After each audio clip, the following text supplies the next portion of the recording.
आज काही फॉर्म्युला आपल्याला आणखीन पाहायचे आहेत. पण त्याआधी इथे उजव्या कोपऱ्यामध्ये हे जे प्लसचं चिन्ह आहे ते बघा. तिथे क्लिक केल्यानंतर झूम होत जातं 220%. हे मॅक्झिमम आहे ते 400. म्हणजे इतकं मोठं झूम करून तुम्ही स्क्रीन बघू शकता. काही जणांना 40 नंतर काही प्रॉब्लेम्स असतात तर त्याच्यावरती हा उपाय आहे.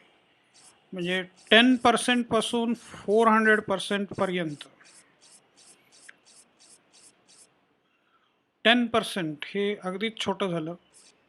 100% हे नॉर्मल व्ह्यू झाला. पण साधारणपणे आणखीन स्पष्ट बघायचं असेल तर 140, 150, 160 वगैरे नॉर्मल व्ह्यू मला वाटतं एवढा कोणत्याही वाचकाला पुरेसा आहे. आणि स्क्रीनवरती भरपूर मटेरियल किंवा भरपूर डेटा एवढ्या झूममध्ये चांगल्या प्रकारे दिसू शकतो. आता समजा तुम्हाला B6 पासून, आता तुम्हाला माहिती आहे की कुठे ॲड्रेस बघायचा. इथे ॲड्रेस आहे. तर B6 पासून D15 पर्यंत किती आकडे आहेत ते मोजायचं आहे. तर ते कसं मोजाल? इथे पहा, हा फॉर्म्युला बार आहे. म्हणजे इथे जो फॉर्म्युला टाकाल तो तुम्हाला इथे दिसतो, इथे त्याचा रिझल्ट दिसतो. Is equal to count B6:D15. Colon म्हणजे रेंज दाखवण्यासाठी कोलन वापरलं जातं. आपण हा फॉर्म्युला पहिल्यापासून टाकून बघूया. इज इक्वल टू काउंट हे फॉर्म्युल्याचं किंवा फंक्शनचं नाव आहे. त्याच्यानंतर आपण ब्रॅकेट टाकला. आता रेंज सिलेक्ट करायची आहे. B6 पासून सिलेक्ट करणं वगैरे मला वाटतं हे बेसिक स्किल्स आहेत ते तुम्हाला येतात असं मी गृहीत धरलं आहे. तो B6 to D15. आता हा फॉर्म्युला आपल्याला क्लोज करायचा आहे. क्लोज केल्यानंतर जर काही चुकीचं असेल तर तो मेसेज दाखवतो. एंटर 30. आता इथे मी कोणता फॉर्म्युला वापरला आहे ते लिहिलं आहे. इज इक्वल टू काउंट आणि त्याच्या आधी एक चिन्ह टाकलं आहे, सिंगल इन्व्हर्टेड कॉमा. म्हणजे समजा आकडा टाकायचा असेल पण तो टेक्स्ट म्हणून धरायचा असेल तर आधी सिंगल इन्व्हर्टेड कॉमा टाकून कुठलाही आकडा टाकला तर ते टेक्स्ट होतं. त्याचं गणितामध्ये तो धरणार नाही. 7 इज इक्वल टू 56 प्लस 7 म्हणजे H6 प्लस I6 63. तर इथे तरीही ते गणितामध्ये धरलं आहे. तर ही थोडीशी एक्सेलची कमाल आहे. Number stored as text, convert to number, convert केलं. 56 प्लस 7 63. तर समजा तुम्हाला फॉर्म्युला टाकायचा असेल तर आधी इन्व्हर्टेड कॉमा टाका, इज इक्वल टू टाका आणि काउंट. म्हणजे फॉर्म्युलाचं नाव जसंच्या तसं दिसेल, फॉर्म्युला ऑपरेट होणार नाही. आता तुम्ही पहा इथे व्हॅल्यू आलं आहे, कारण इथे एक जे सेल व्हॅल्यू आहे तो आकडा नाही आहे. आता याच्यावर सुद्धा एक उपाय आहे. Is equal to some. सम नावाचं फंक्शन आहे आणि हे तुम्ही आता क्लोज केलं.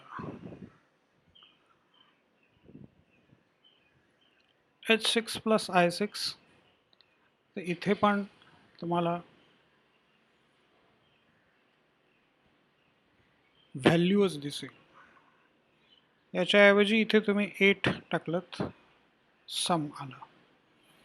त्याच्याकडेही आपण येणार आहोत, सम फंक्शनकडे.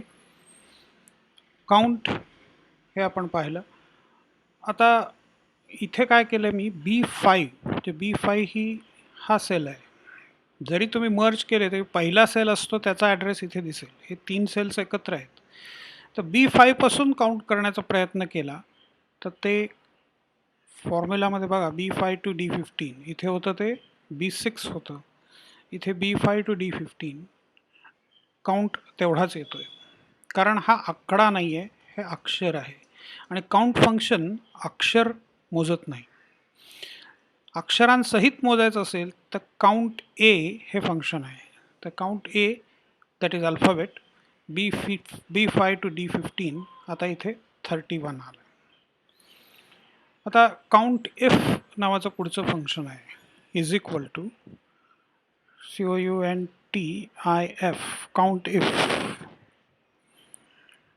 आता इथे दोन ऑप्शन्स तुम्हाला दिसत आहेत, रेंज आणि क्रायटेरिया. तर पहिल्यांदा तुम्हाला रेंज सिलेक्ट करायचे. जे गायडन्स दिला जातो त्याप्रमाणे करत गेलात तर कुठलाही फॉर्म्युला समजायला खूप सोपा आहे. रेंज तुम्ही दिली आहेत, तुम्ही कॉमा द्या, पुढचं अक्षर निळं झालं किंवा त्याला अंडरलाईन आली आणि ते बोल्ड झालं. क्रायटेरिया, तुम्हाला काय क्रायटेरिया लावायचा आहे, म्हणजे B6 D15मध्ये काय असेल तर काउंट करायचं. आपण क्रायटेरिया देऊ 5. हे अक्षर असेल तर इन्व्हर्टेड कॉमाजमध्ये टाकायला लागतं.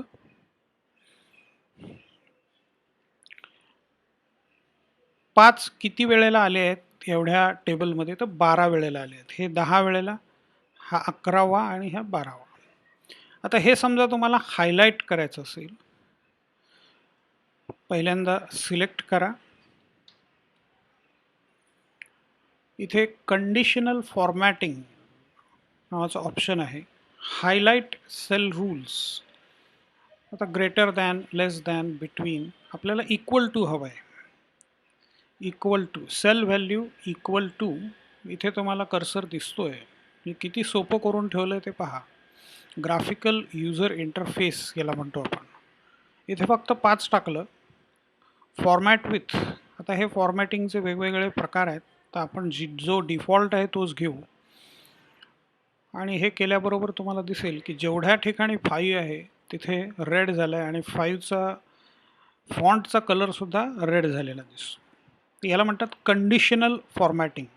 हे मी खूप छोट्या प्रमाणात दाखवतो आहे, पण ते तुम्ही कितीही मोठं टेबल असेल आणि कितीही मोठा प्रमाणावर डेटा असेल तरी त्याचा वापर करू शकता. आता मराठीमध्ये एक म्हण आहे, पहिले पाढे 55.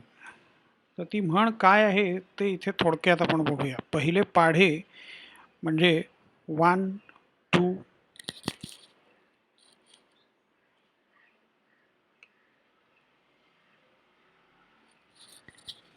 आपण आधी जे पाहिलं होतं फिल हँडल, ते फिल हँडल वापरून आपण 1 ते 10 आकडे इथे लिहिले आहेत.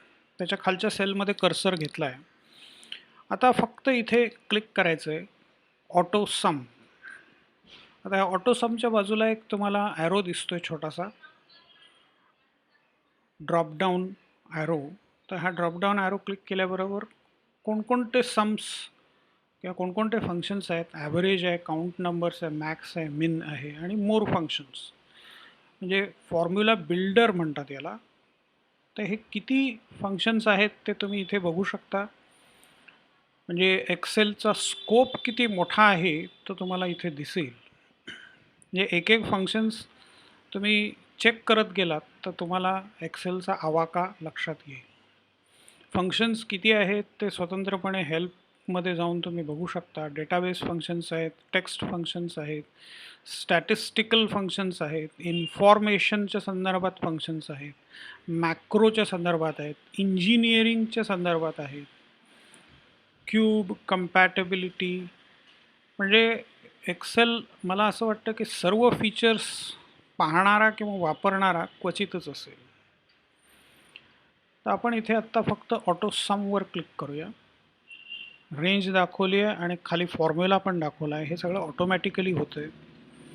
55 याला म्हणतात पहिले पाढे 55. आता हीच रेंज कॉपी करूया आपण. कॉपी इथे आहे, कॉपी, आणि इथे आहे ते पेस्ट. तर पेस्ट स्पेशलमध्ये पुन्हा फॉर्म्युलाज आहेत किंवा व्हॅल्यूज आहेत. काही वेळेला तुम्हाला फॉर्म्युला नको असतो, फक्त व्हॅल्यू पाहिजे असते, तर व्हॅल्यू इथे या प्रकारे पेस्ट करू शकता. आत्ता आपल्याला जसं आहे तसं पेस्ट करायचं आहे, तर कंट्रोल V. एस्केप दाबला आपण.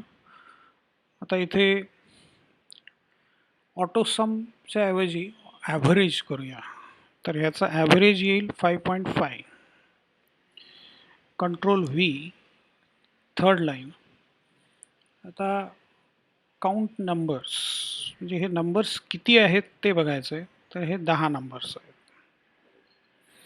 पुन्हा कंट्रोल व्ही, या कर्सर इथे आणला. मॅक्झिमम आकडा किती आहे? 10. तुमच्या लक्षात येत असेल की हे छोटे छोटे फंक्शन्स आहेत, पण याचा उपयोग किती आहे? मोठ्या डेटाबेसमध्ये सगळ्यात मोठा आकडा कोणता आहे? सगळ्यात छोटा आकडा कोणता आहे? मिन P6 P15 एक हा सगळ्यात छोटा आकडा आहे. म्हणजे हे सगळे रिझल्ट्स तुम्ही इथे सहज आणू शकलात. तर आज आपण बऱ्याच गोष्टी पाहिल्या. काउंट हे फंक्शन पाहिलं, काउंट ए हे फंक्शन पाहिलं, काउंट इफ, त्याच्यानंतर कंडिशनल फॉर्मॅटिंग पाहिलं आपण. त्याच्यानंतर पहिले पाढे 55 याच्यामध्ये ऑटो सम कसं करायचं, ऑटो ॲव्हरेज कसं करायचं, आकडे काउंट कसे करायचे, मॅक्झिमम आकडा कसा काढायचा आणि मिनिमम आकडा कसा करायचा. तर आजच्या पाठामध्ये बऱ्याच गोष्टी आपण पाहिल्या. आणखीनही बऱ्याच गमती जमती आहेत, त्या पुढच्या पाठामध्ये आपण बघूया.